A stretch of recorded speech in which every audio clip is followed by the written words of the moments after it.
Welcome to New English Stories. Chapter 1.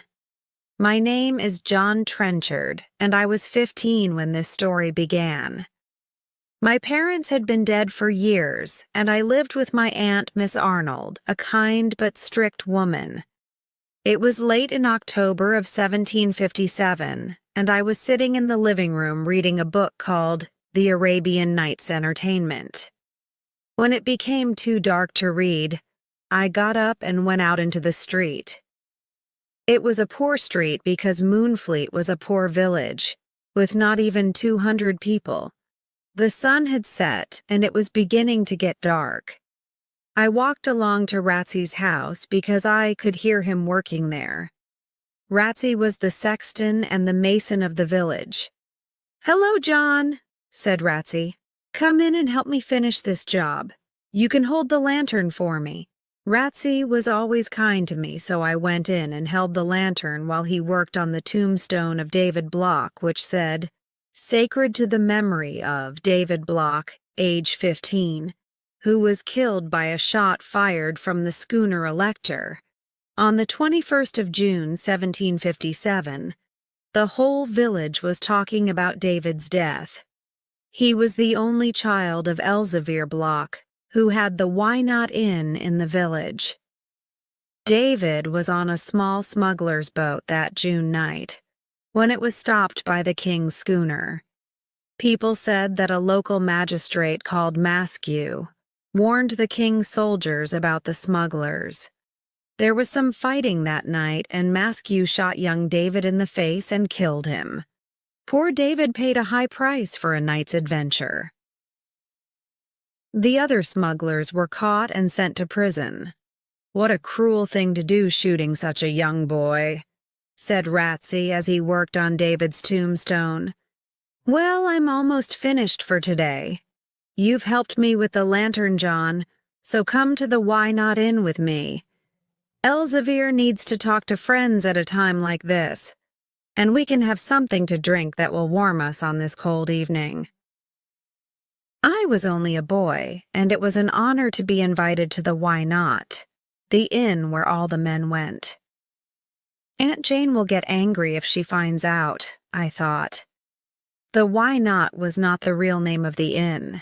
Its name was the Mohune Arms. The Mohunes once owned the whole village, but they had a lot of bad luck and lost all of their money. Their emblem, the form of a Y, was still on many of the buildings in the village.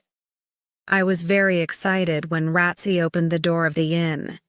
Elzevir Block was sitting by the fireplace smoking his pipe. He was a strong man with a lot of gray hair and a rather kind face. Elzevir got up when we came in and said sharply, "What does this boy want?" "Good evening, Elzevir," said Ratsey. "John and I want something to drink. It's cold outside. I've just finished working on David's tombstone, and it will be ready by Monday night." "David will finally rest in peace," said Elzevir sadly. "But the men who killed him won't find peace anywhere." "What happened to David was terrible," said Ratsey, "but revenge is always wrong." Elzevir did not answer and looked at the fire in the fireplace. We drank some hot tea and looked at the fire, too. At last Elzevir spoke. "John, it's time for you to go home. Men say that Blackbeard walks around the streets on the first cold nights." He evidently wanted to get rid of me, so I said good night and left. I ran all the way home, and I didn't go by the churchyard because Blackbeard's ghost was there at night. Blackbeard was one of the Mohunes who died a century ago and was buried in the crypt under the church with other members of his family. Some people said he could not rest because he was looking for his lost treasure. Others said he could not rest because he had been evil in his life. Their description of Blackbeard was frightening. They said he was very tall and strong, with a long black beard, a dark face, and evil eyes. The Reverend Mr. Glennie, who was the parson and our school teacher, knew a lot about these things. He said that Blackbeard's real name was Colonel John Mohune.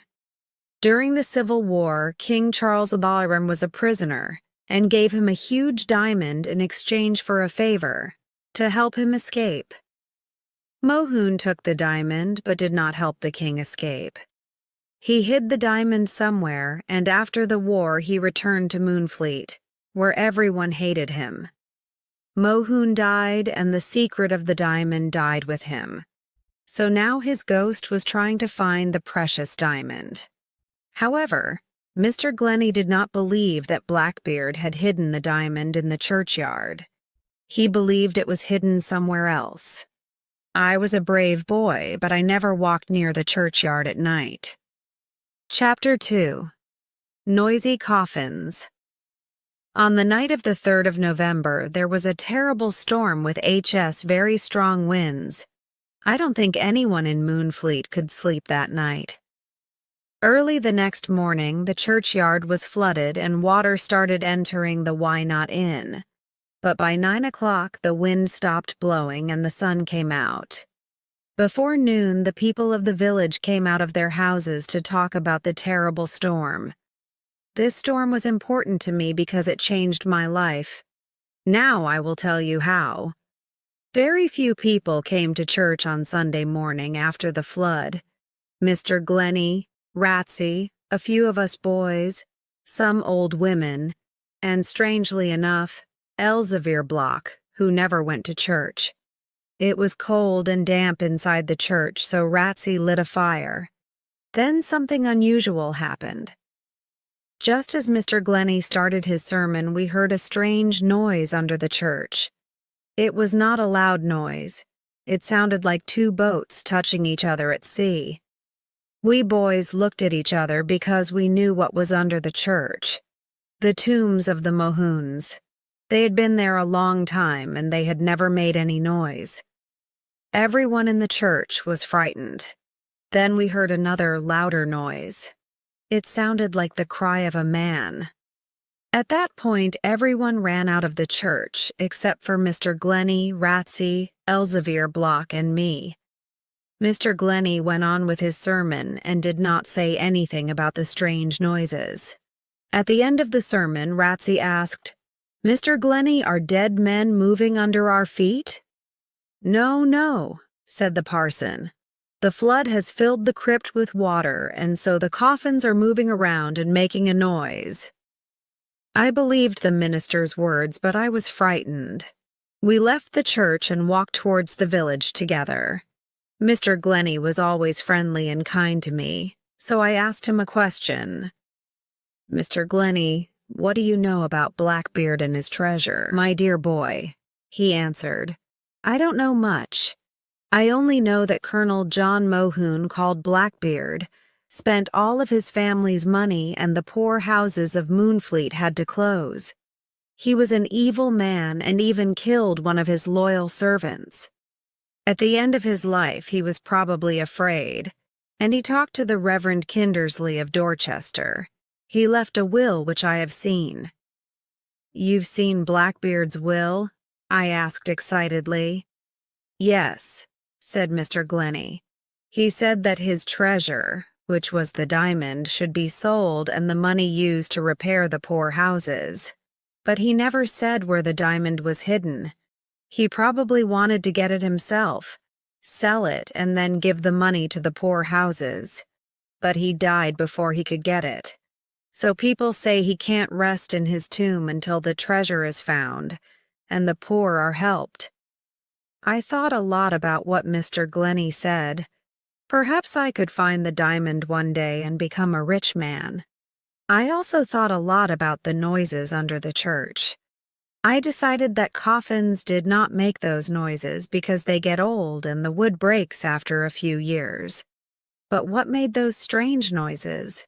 So on Monday after school, I ran down the street and across the fields to the churchyard. I wanted to listen to the Mohune coffins. I could not get into the church because Ratsey had the key, but I stood outside and listened carefully. Everything was silent. Those strange noises had stopped. I walked to the back of the church because it was sunny there, and I saw two men, Ratsey and Elzevir Block. Ratsey was lying on the ground with his ear to the wall, and Elzevir was looking at the sea with a small telescope in his hand. I was surprised and didn't know what to do. At first I felt like running away, but then I decided to stay. "Good morning, Mr. Ratsey," I said. He jumped to his feet nervously and his face became bright red. "Good morning, John," he said. "What are you doing in the churchyard?" "I came to listen to the Mohun coffins," I answered. "Well, I came here to examine the church wall after the flood. I think I'll have to repair the wall a bit." I did not believe what he said, because the church wall was in good condition. As Ratsey was talking to me, I noticed that Elzevir was amused at Ratsey's embarrassment. When we went to church on Sunday, everything was quiet as usual, and there were no strange noises in the crypt. After my meeting with Ratsey and Elzevir at the churchyard, I stayed away from it for a few weeks. One afternoon at the beginning of February 1758, I was sitting in the churchyard on a flat stone tomb looking at the sea. The floods and bad weather of November had made deep cracks in the earth. I looked at one of the cracks and noticed that it got bigger on the other side of the tomb. I got on my knees and looked down into the big crack, which was like a small hole. I was very surprised and excited when I saw that there was something under the tomb. For a boy of my age, this was a great discovery. I put my feet into the small hole and jumped down. I had discovered a secret passage under the church. My heart beat fast as I slowly walked along the dark passage. Could this be where Blackbeard had hidden his diamond? Suddenly it was so dark that I couldn't see and I was afraid. I climbed out quickly and decided to return later with a candle. I ran home and got there late for tea. My aunt was angry, but she only said, "You mustn't come home so late, John. A young boy should never be out after 7:30. It's not safe." After tea, Aunt Jane started reading a book to me, but it was too serious, so I thought about Blackbeard's treasure. When she finished reading, it was time for bed, and we both went up to our rooms. "I'll wait for her to fall asleep and then I'll get a big candle from the kitchen and go back to the churchyard," I thought excitedly. Chapter 3. The Crypt. It was 10:30 when I left the house. Everyone in Moonfleet was sleeping, except the men at the Why Not Inn. As I approached the old churchyard, I began thinking about Blackbeard's ghost, and I felt afraid, but I didn't stop. When I got to the hole on the side of the tomb, I thought, maybe Blackbeard is waiting at the bottom of the hole. I looked at the bright moon in the night sky, and then I looked at the sea. I saw a small sailing boat in the bay. It was probably a smuggler's boat. I looked at the dark hole again and decided to jump into it, and so my adventure began. I lit my candle, which burnt brightly, and walked through the passage. The diamond is probably here somewhere, I thought. Till be able to buy presents for Mr. Glennie and Ratsey and Aunt Jane. I'll become the richest man in Moonfleet. As I continued walking, I saw footprints on the damp ground. Someone had already been there. Then I suddenly reached a big room. It was the Mohun crypt. All around the walls of the crypt there were stone shelves with coffins on them. What frightening place! In the middle of the crypt there were casks of all sizes, with white letters and numbers on them. I was right. The noise we heard in church was not the noise of coffins, but the noise of these casks. I was amazed. This was a secret hiding place for the smugglers' casks of wine. Now I realized that the flat tomb where I always sat was the smuggler's entrance to the crypt. I remembered how Ratsey had always tried to frighten me with his stories about Blackbeard. He wanted to keep me away from the churchyard. Now I understood why Ratsey and Elzevir were in the churchyard that afternoon. They knew about the secret hiding place, and they probably knew about the smugglers. Perhaps they were smugglers. But how could I find the diamond? I looked at the coffins for a few minutes, and then the clock in the church tower struck midnight. What a ghostly time, and what a ghostly place. Suddenly I began hearing voices in the distance, and I was terrified. The voices got louder, and I heard a man jump from the churchyard into the crypt. He started talking to other men who were still in the churchyard. I wanted to hide, but I didn't know where. When I saw a coffin on the top shelf of the crypt, I put out my candle, climbed up and hid between the coffin and the wall. I could not see anything from my hiding place, but I heard Ratsey's voice talking to other men. "I was in Dorchester 3 days ago," said one man, "and people say that Judge Barentine wants to hang all smugglers." "Barentine and old Maskew are a cruel pair," said another man. "If I meet Maskew alone one night, I'll—" "Don't touch Maskew, he's mine," said a deep voice. It was Elzevir. Then a man said, "I don't trust that Trenchard boy. He always sits on the flat tomb and looks at the sea. I even saw him tonight with my telescope. I think he's Maskew's spy. He tells Maskew everything he sees." "You're right," said another man. "I've seen him near the Maskew house many times." The man was right. I liked Grace Maskew, and when she was very ill, I sat near her house hoping to see Dr. Hawkins. One day I saw him and asked him about Grace. He was a kind man and said she was getting better. This made me happy. "No, the Trenchard boy isn't a spy," said Ratsey. "He sits on the flat tomb of the churchyard because he likes looking at the sea. He's a good, simple boy. He believes everything I tell him. I've told him some terrible stories about Blackbeard, and he'll never come to the churchyard at night." He started laughing, and the others laughed too. Then Elzevir spoke. "John's a brave boy. He's David's age, and he'll be a good sailor one day." I was pleased to hear Elzevir say those words because I liked him. "Well, Ratsey," said Elzevir, "you have to close that hole under the flat tomb because someone could look down into the crypt." "Don't worry, I'll do it," said Ratsey. Soon the meeting ended and the men left the crypt. I wanted to leave too, so I lit my candle and looked around. I tried climbing down from the stone shelf, but I slipped and grabbed the old coffin. My hand went through the rotten wood and touched something strange.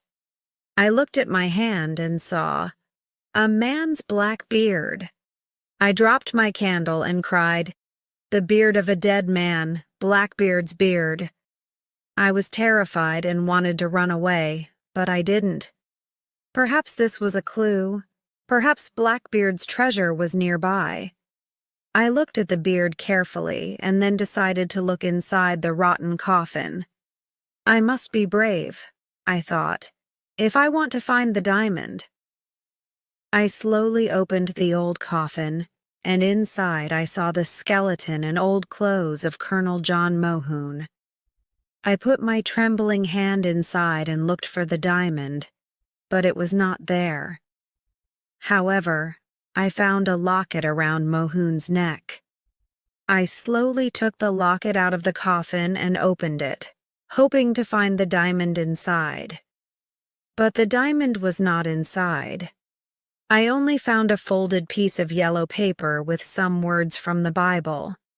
Those were probably words to keep bad spirits away, so I put the locket around my neck. Perhaps the words would keep Blackbeard's ghost away from me. I went to the end of the passage and wanted to climb out of the crypt into the churchyard, but the hole was closed. Ratsey had closed it that night after leaving the crypt. My candle went out, and I was now a prisoner in the dark crypt. I was too tired to be scared, and I sat down on the damp ground and fell asleep. Chapter 4. The Auction. I don't know how long I slept because it was always dark in the crypt. A bit of light came through the tiny crack in the tomb above my head. I was hungry and thirsty, and I did not know what to do. Soon the small bit of light disappeared, and I knew a day had passed. And then another day passed, and I felt terrible. I was hungrier and thirstier than the day before. I started calling and shouting, hoping that someone might hear me. But no one heard me, and finally I fainted. When I woke up, I was in a clean, comfortable bed in a sunny little room. Am I in my aunt's house? I thought. Was the adventure in the crypt a bad dream? I felt something around my neck. It was Colonel John Mohun's locket. Then the door opened and Elzevir Block came in. "Oh, Elzevir, help me, I'm not a spy." He looked at me kindly and said, "No one will hurt you, John. You're at the Why Not Inn. I know you're not a spy. Just rest and eat this." I slowly ate some hot soup, and for 10 days he looked after me until I was well again. During that time he told me what had happened. "Mr. Glennie was the first one to look for you because you weren't at school. He went to see your aunt who said you had run away. That evening Sam Tewkesbury came to the Why Not Inn and was very frightened because he had heard someone calling and shouting at the churchyard. I immediately understood that someone was shut inside the crypt, and I went there quickly. I found you and brought you back to the inn. You reminded me of David." Elzevir was a very kind man, and as the days passed, he loved me like a son. One day, Ratsey came to see me and said, "Only Elzevir and I know that you were in our crypt. So remember, keep the secret, and Elzevir and I will do the same." "Don't worry, I won't tell anyone about the crypt. It's our secret," I said. When I was feeling better, I went to see my aunt, who was not happy to see me. She did not let me come in the house and said, "People who go to the Why Not Inn are not welcome in my house." I turned my back on the only home I had and walked back to the Why Not Inn with tears in my eyes. I told Elzevir about my aunt, and he replied smiling, "Your new home is here with me, John. You've taken David's place. I'm happy you're here." I've mentioned Maskew's name a few times, and I'd like to say something about him. He was not a tall man, and he had a thin face, sharp gray eyes, and reddish hair. He was a lawyer and had made money in Scotland many years ago. People said he came to Moonfleet to get away from trouble. He bought a big mansion on the Mohun property. It was an old mansion with some broken parts, but he did not like spending money. So he only repaired the part where he and his daughter Grace lived. Before Maskew bought the mansion, no one lived on the Mohun property, and children played in the big garden and men hunted in the woods. But after his arrival, he did not allow anyone on his land. Everyone in Moonfleet disliked him for this, and when he became a magistrate, everyone disliked him even more. After the death of young David Block, Maskew's life was in danger. However, everyone liked Maskew's daughter, Grace.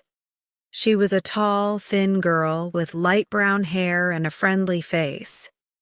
She came to school with me and the children of the village, and we sometimes met after school. One morning in March, the bailiff and his clerk came to Moonfleet to renew the 5-year rent of the Why Not Inn.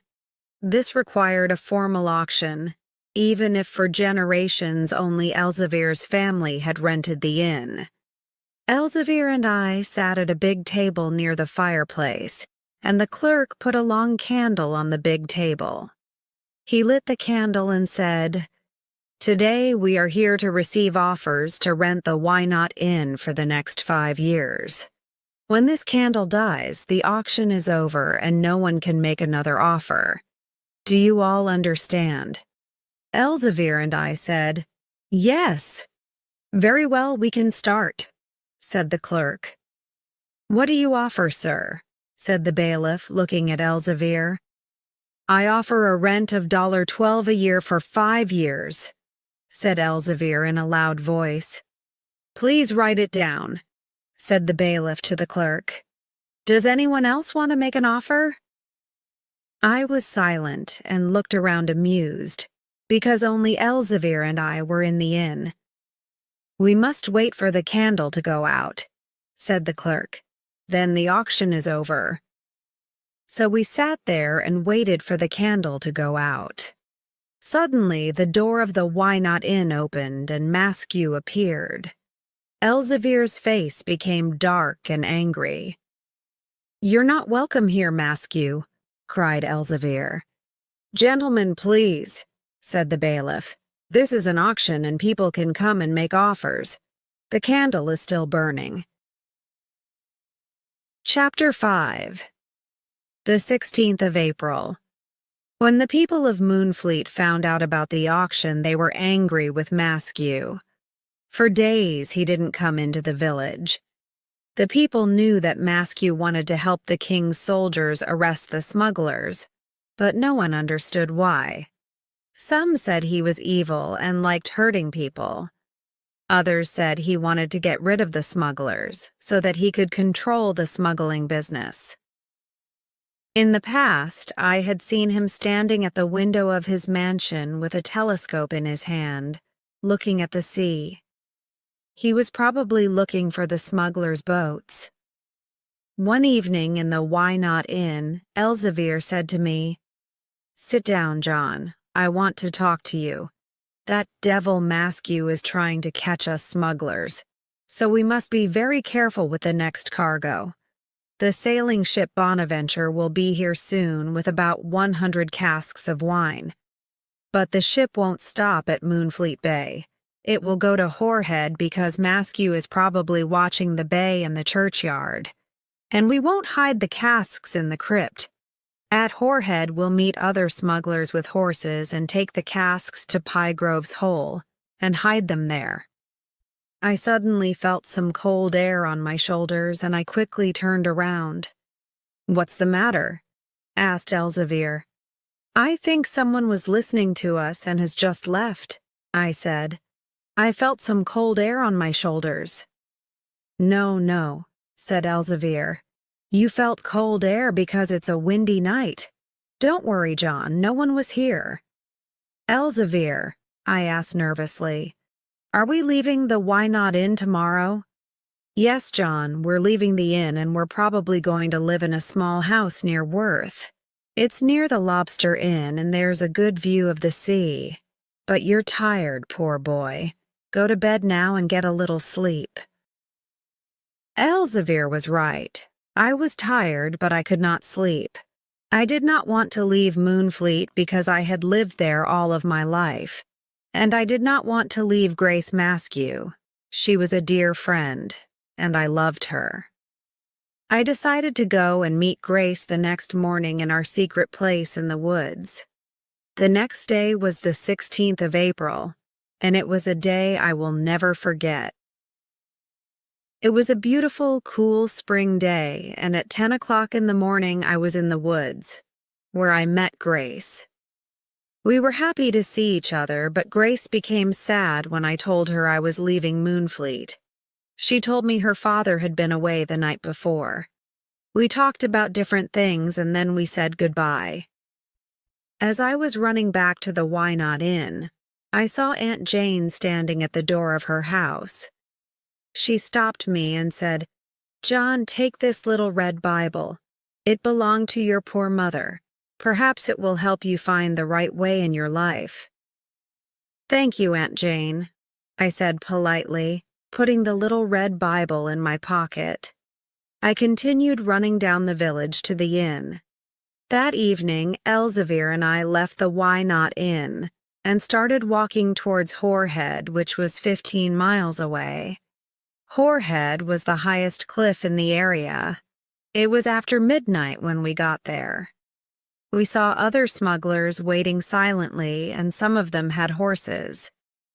We went down to the beach and met the men from the Bonaventure. Most of them were French or Dutch. The precious casks were quickly brought to shore, and by 3 o'clock in the morning we began leaving the beach. We climbed up the cliff with the heavy casks, and I noticed something or someone moving behind a bush. Some of the other men noticed too. It was Maskew. 2 of the younger men ran after him as he tried to escape and caught him after a few minutes. They brought him forward. He was pale. They tied his hands and feet and threw him to the ground. He was the most hated man in Moonfleet. "Shoot him!" cried one of the smugglers. "No, hang him!" cried some others. "Let's throw him over the cliff and into the sea!" shouted a young smuggler, laughing. "Look, he's got a gun under his coat," said an old smuggler, taking the gun and throwing it at Elsevier's feet. Elsevier looked at the gun and then at Maskew. "This man killed my son. He's mine. Don't touch him. Leave him here with me. Take the casks away and hide them. It's almost morning." The men complained, but they listened to Elsevier. After a while, they slowly climbed up the cliff with their horses and casks. Elsevier, Maskew, and I were alone now, and I was afraid. I knew how much Elsevier hated Maskew. "Let me go, criminal!" shouted Maskew. "I'm an important magistrate, and you're just a smuggler.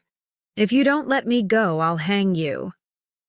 Elsevier did not shout. He spoke calmly and coldly. "You killed my son, David, and you took the inn away from me. You devil! Now I'm going to kill you with your gun. Don't kill me. Think of my poor daughter, Grace. She has only got me in the world. Her mother is dead. And I had only one son, David, and you killed him."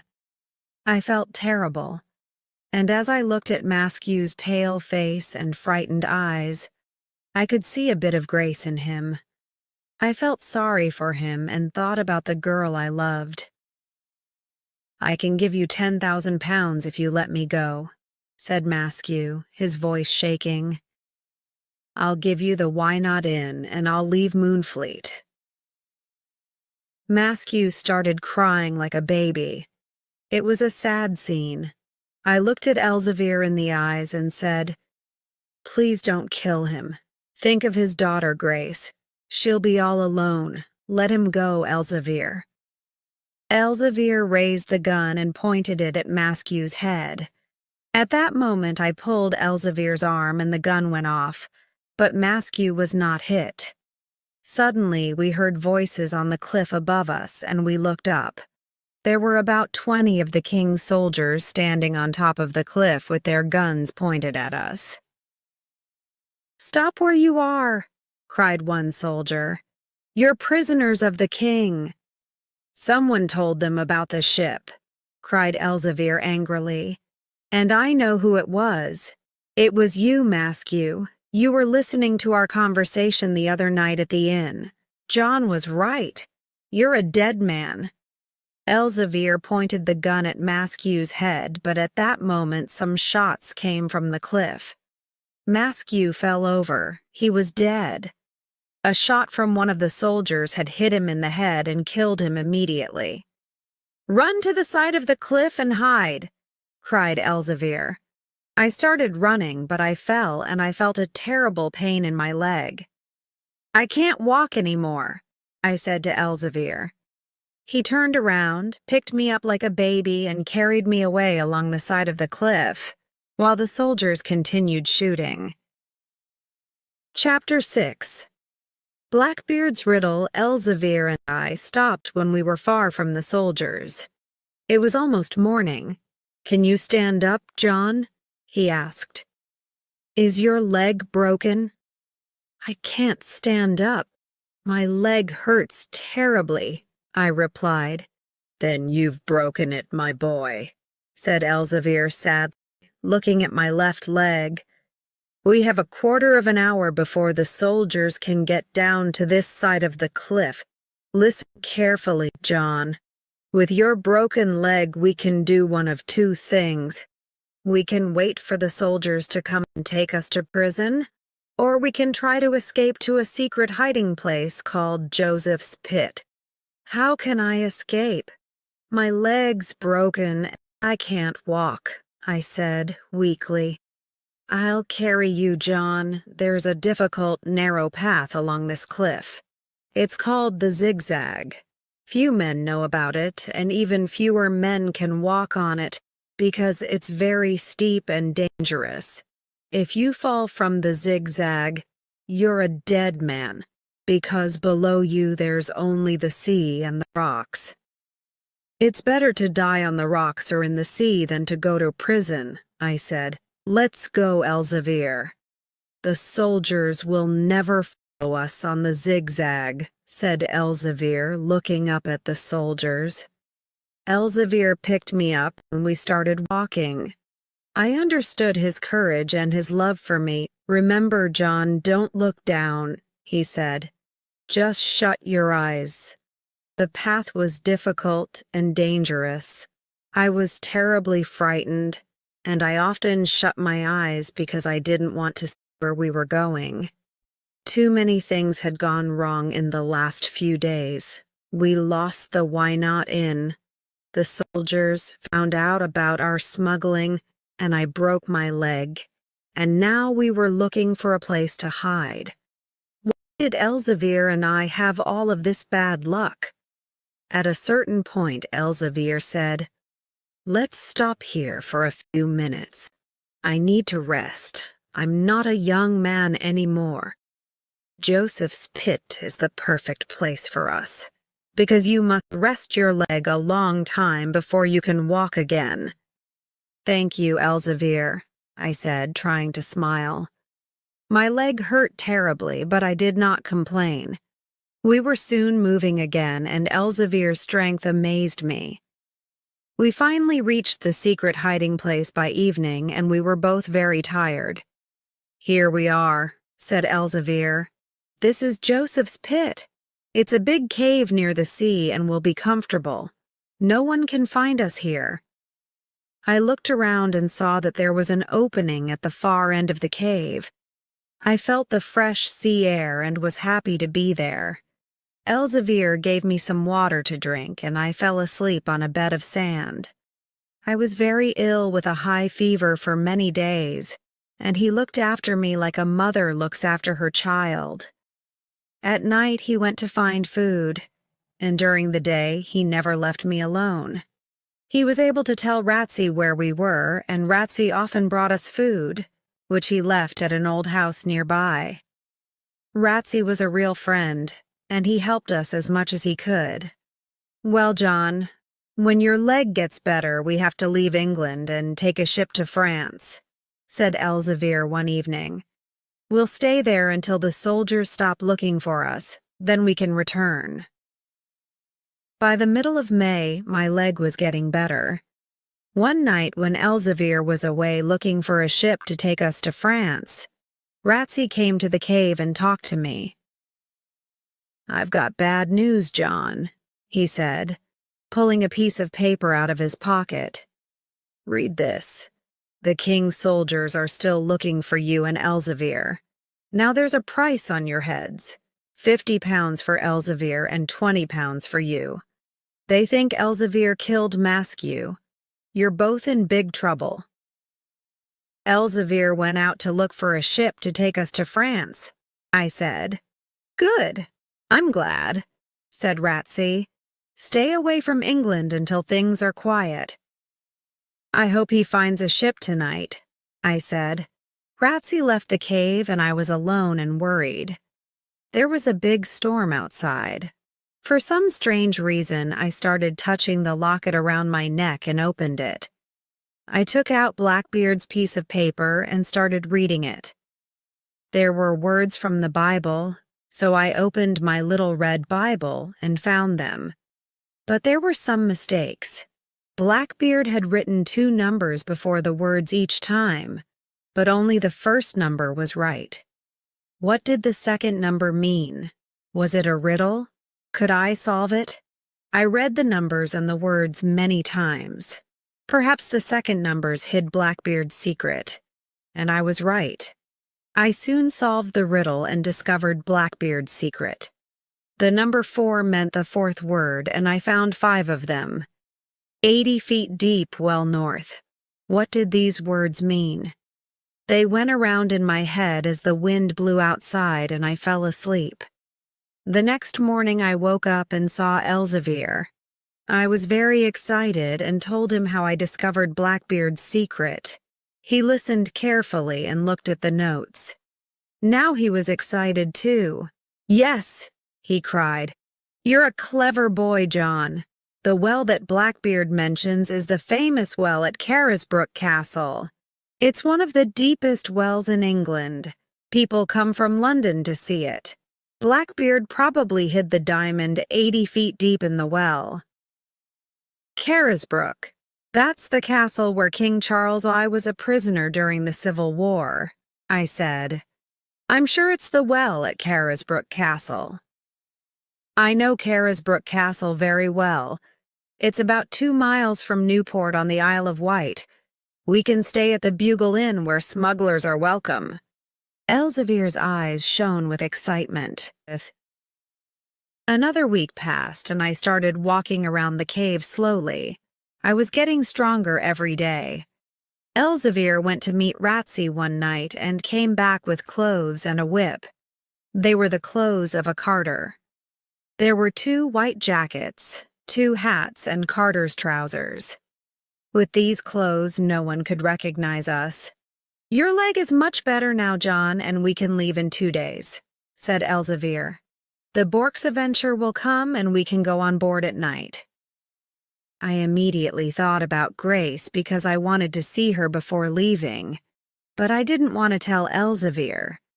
"Can I go back to Moonfleet before leaving for Carisbrooke? I'd like to see my old village one last time because I love it." Elzevir smiled and asked, "Do you love the village or someone in the village?" My face became red and I said, "I love Grace Maskew."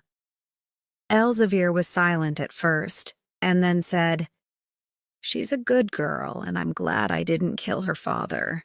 You can go and see her, but wear the carter's clothes and be very careful. I'll wait for you here. Be back by midnight." It was dark when I left the cave, and I walked all night until I got to Moonfleet the next morning. I went to Grace's house and knocked on the door, hoping she was alone at home. When Grace opened the door, she did not recognize me in the carter's clothes. "Grace," I said softly, "it's me, John Trenchard. Are you alone at home?" "John!" she exclaimed. "Come in!" She put her hand in mine and smiled at me. Grace wore black clothes now because her father was dead, and she had a thin, pale face. I loved her very much.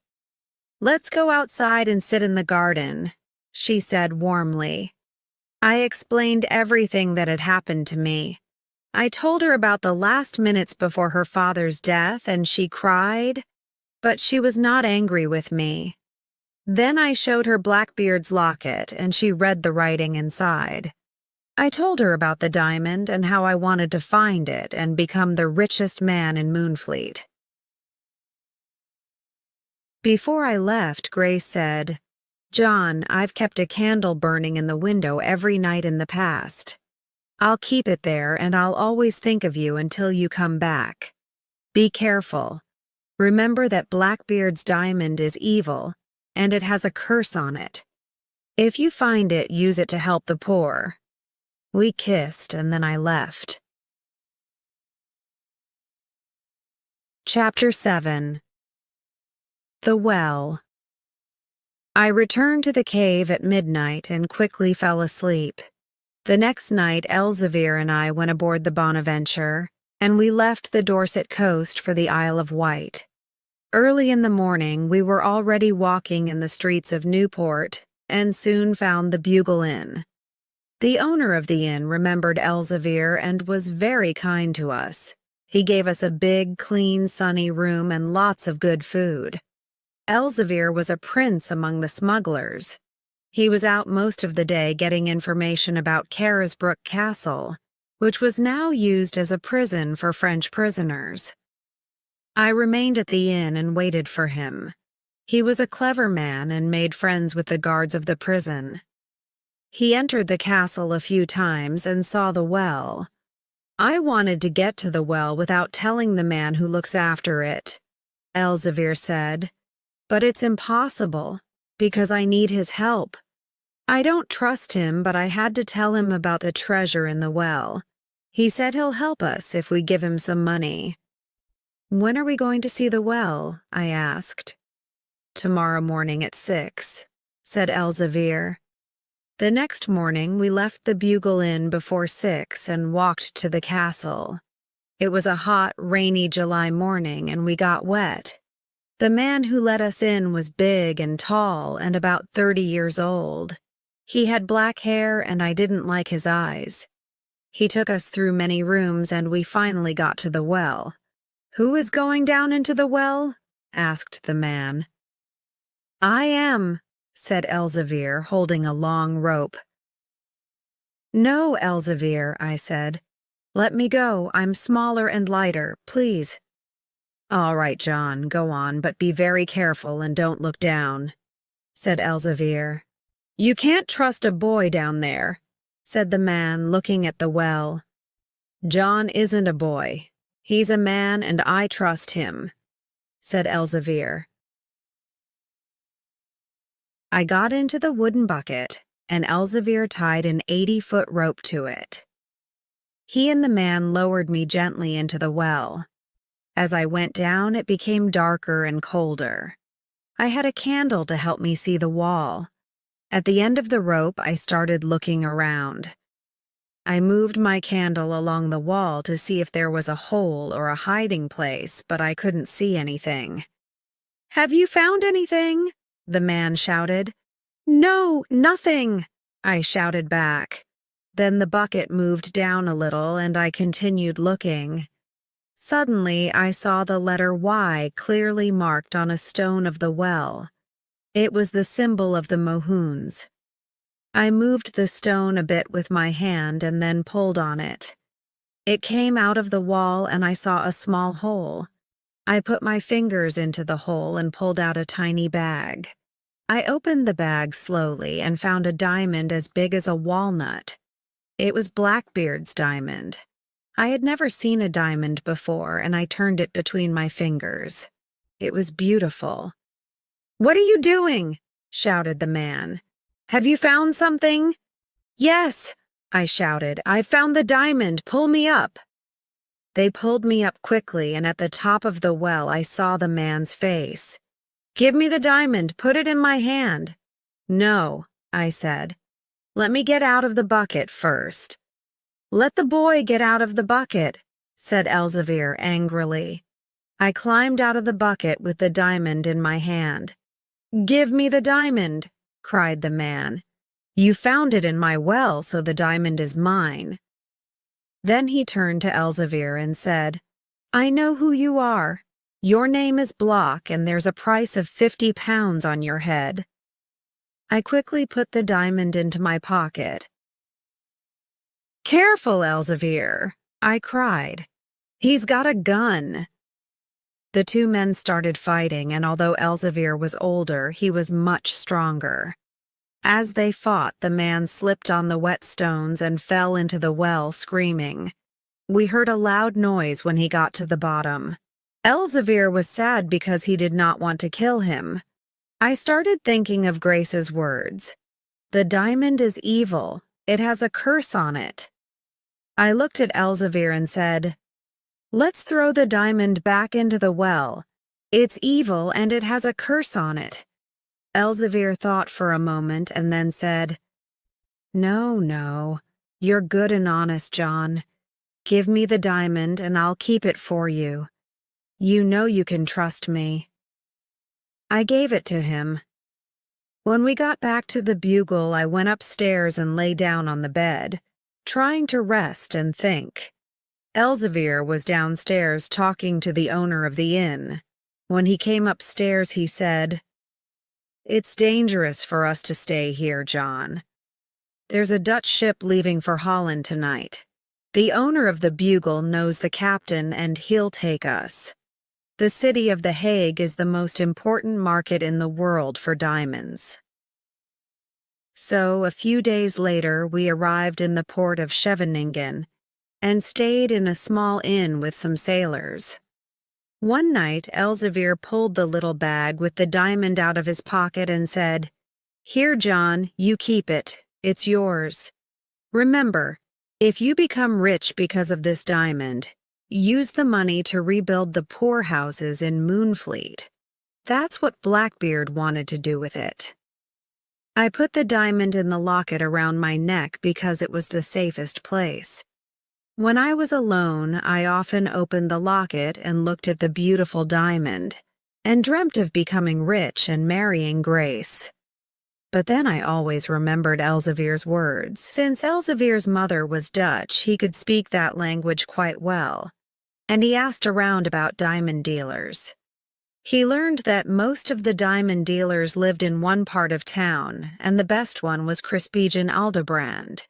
He was rich, he was a good dealer, and asked few questions. He was the right man for us. Chapter 8. The Diamond Dealer. One evening late in the summer, we went to Aldebrand's house before sunset. It was a small white house with green shutters and a little garden in front of it. He lived in this neighborhood with several other jewelers, but they had no shops. They usually had a sign above their door saying that they bought and sold jewels. A little old man with white hair and a white beard opened the door. He was at least 70. "Well, gentlemen, what do you want to sell?" He asked us in English. "Please remember that I buy only good diamonds, no toys." Elzevir answered, "This boy has a diamond to sell." I had the diamond in my hand and gave it to him. He looked at it carefully and brought it close to his eyes. Suddenly his face and his voice changed. His eyes shone as he looked at the diamond. "It's too dark here. I need more light," he said. "Follow me." He went upstairs and we followed him closely because he had the diamond in his hand. He went into a room with a big window, a small balcony and cupboards and shelves. There were small black boxes and books on the shelves. He sat at a small table and looked at the diamond. Then he held it up against the light of the window. He looked at me excitedly and said, "What's your name, young man? Where do you come from?" "My name's John Trenchard, sir, and I come from Moonfleet in Dorset." He wrote this down in a big book. Elzevir looked at me angrily, and I immediately understood. Why did I give that man my name? I didn't know that this was going to change my life. "How did you get this diamond?" asked Aldebrand, touching it with his finger. "We're not here to answer questions," said Elzevir angrily. "We came here to sell a good diamond. We're honest Englishmen. Do you want to buy it?" "Well, I must test it before I decide to buy it," said Aldebrand. He opened a cupboard and took out a bottle of green liquid, some scales, and a black stone. He weighed the diamond, rubbed it against the black stone, and then put a drop of green liquid on it. As I waited for Aldebrand's decision, I stood on the balcony and looked at the small garden with tall red flowers and a pear tree. "How much money is the diamond worth?" I thought excitedly. 10,000 pounds or 50,000, or perhaps 100,000. Suddenly Aldebrand turned around and said, "Gentlemen, this diamond is not a diamond. It's only a pretty piece of glass. It didn't pass any of the tests. First, it's too light. A diamond is heavier. Second, it didn't make a white line on the black stone. And the green liquid did not become orange when it touched the diamond." "What?" said Elzevir, who was very disappointed. I can't believe it." "But I can give you 10 pounds for it," said Aldobrand, looking at us carefully. 10 pounds, cried Elzevir angrily. We don't need 10 pounds. This diamond has a curse on it. He took the diamond and threw it out of the window into the garden. Aldobrand stood up and cried, You fool! Why did you throw it out of the window? Elzevir took my arm and pulled me out of the room and down the stairs. He was very angry as we walked back to our inn. Leave that diamond alone, John. It's cursed. It has brought us bad luck. No, Elzevir, the diamond is ours, I said. And it's not a piece of glass. We were fools to believe Aldobrand. I saw his face and his eyes when he looked at the diamond. He knew it was a precious diamond. We must go back to Aldobrand's garden and find it. I saw it fall near one of the tall red flowers. I can find it. I'm sure I can, Elzevir. No, John, listen to me, said Elzevir. That diamond's cursed and it will bring us more bad luck. Forget it. Please, Elzevir, I said excitedly. Let's go to Aldobrand's garden tonight and I'll find the diamond. I don't know, John, he replied. Elzevir finally agreed with me, and that night we went back to Aldobrand's house. Everything was dark and silent, and we saw only one light, in Aldobrand's upstairs room. We climbed over the garden wall quietly, and I started looking for the diamond near the tall red flowers. But it was gone. Aldobrand's already found it, I said softly. He knows it's not a piece of glass. Now I'm going to climb on the pear tree and look inside his room. I'll follow you, said Elzevir. But be careful, John. Don't worry, I said excitedly. I climbed up to the balcony and saw Aldobrand sitting at his table looking at my diamond. I was very angry because Aldobrand had stolen it. Without waiting to ask Elzevir what to do, I jumped through the window and into the room and put my hand on the diamond. Elzevir was behind me. Aldobrand screamed, Thieves, thieves, help! Suddenly, 6 big men who were Aldobrand's servants came into the room and hit us with sticks. I fell to the floor. I saw Elzevir fighting bravely, but then he fell too. Chapter 9. A storm at sea, Elzevir and I were taken to prison, a horrible Dutch prison. During the trial, we told our story to the judge, but he did not believe us. He believed Aldobrand, who told a very clever story. These Englishmen jumped through the window of my room and wanted to steal one of my precious diamonds, said Aldobrand, looking at the judge. Liar! Thief! Shouted Elzevir. That diamond was ours, not his. He's a liar and a thief. The judge turned to us and said, You two will spend your life in prison for this crime. Elzevir did not complain, but I was furious. All of my life in prison, I thought. I'm just a boy and now I'm ruined. Was Blackbeard's diamond really cursed? As we were walking out, I looked at Aldobrand and said, Good day, Mr. Aldobrand, liar and thief. That diamond will bring you only evil in this life and in the next. Elzevir and I were soon separated, and I rarely saw him. The prison was cold, dark and dirty, and there was only bread and water to eat. Every day the prisoners had to work hard to build a big fort nearby, and that is what we did for 10 years. These were long, difficult years without a moment of rest or happiness. Then one morning, when I was a man of 26, a guard said to us, You're leaving Holland and you're going to Java to work on the Dutch sugar farms. Is this my future? Working and dying on a sugar farm in Java? I thought angrily. I'll never see Grace or Moonfleet again. Blackbeard's diamond was cursed. That morning I saw Elzevir, whose hair was now white. We were very happy to see each other. He was going to Java too, on the ship called the Aurangzebe.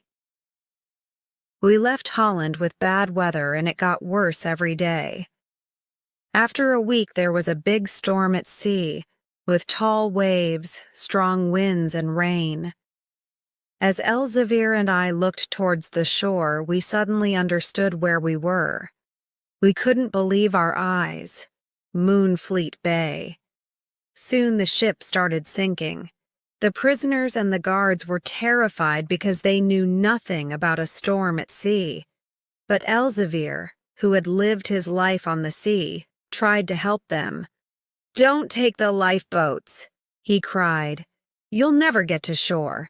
Stay on the ship until she gets to the bay near the beach and then jump. Listen to me, I was born here.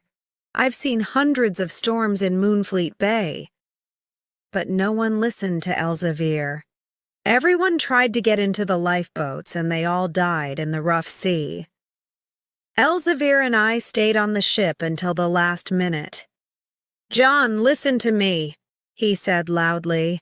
"Jump when I tell you. The men on the beach will throw us a rope and we must catch it before another big wave comes. Remember, the big waves are dangerous because they'll pull you back into the sea. Goodbye, John, and God save us both." I held his big hand and waited to hear the word, "Jump! Jump now!" he shouted suddenly. We jumped into the rough, cold sea and we could see the men on the beach with the ropes. I was very cold and weak. Elzevir caught one end of a rope and said, "Take this rope." He pushed me onto the beach with his strong hands. He saved my life. Then I heard a big wave coming behind me, but I couldn't turn around. A minute later, I was lying on the beach and I was shaking with cold. A crowd of men and women stood around me, but I couldn't speak.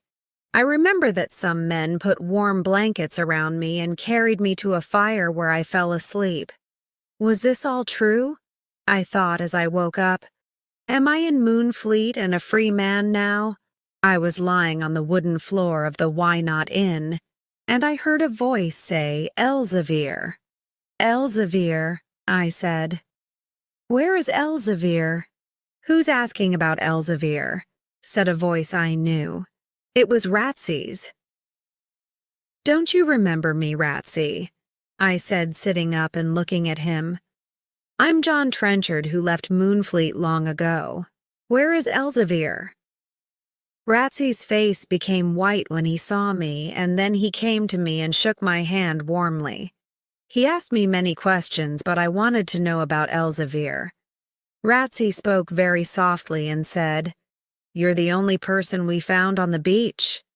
"That's not true," I cried. "Elzevir was close to the beach when he gave me the rope and pushed me forward."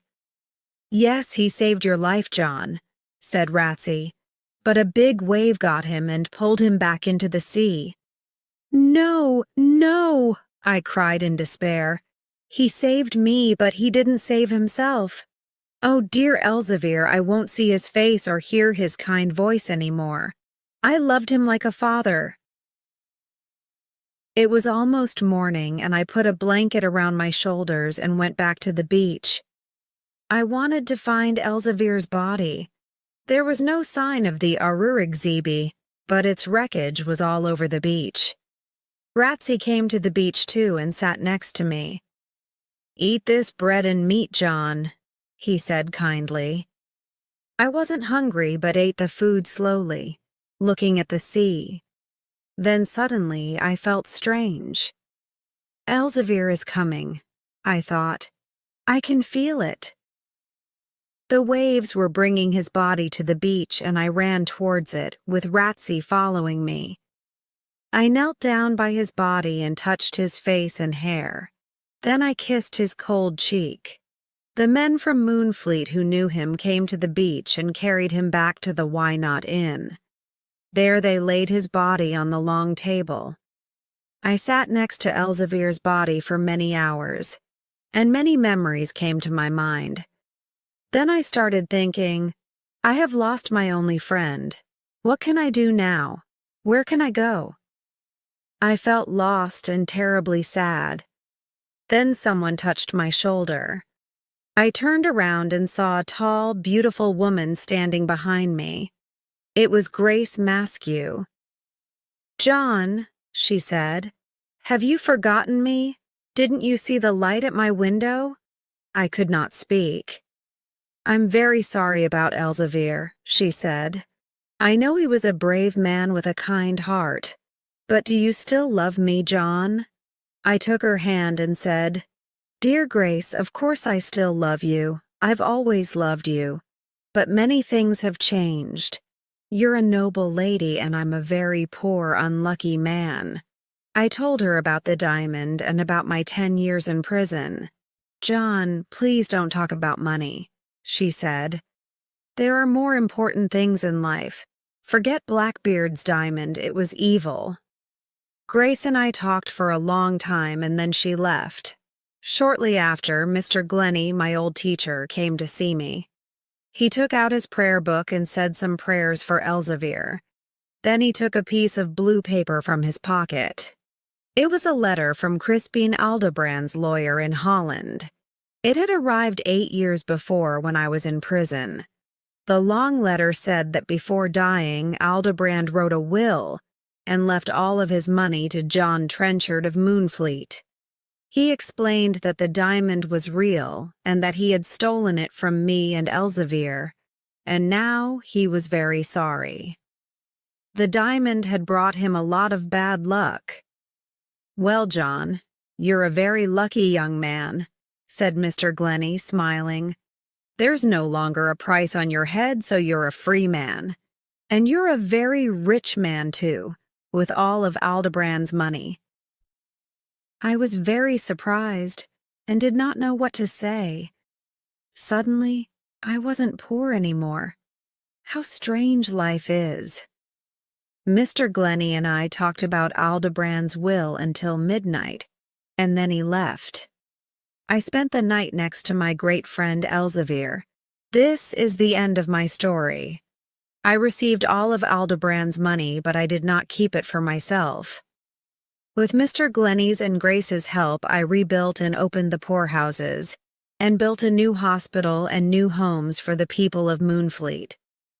Part of the money was used to improve the church and the school, too.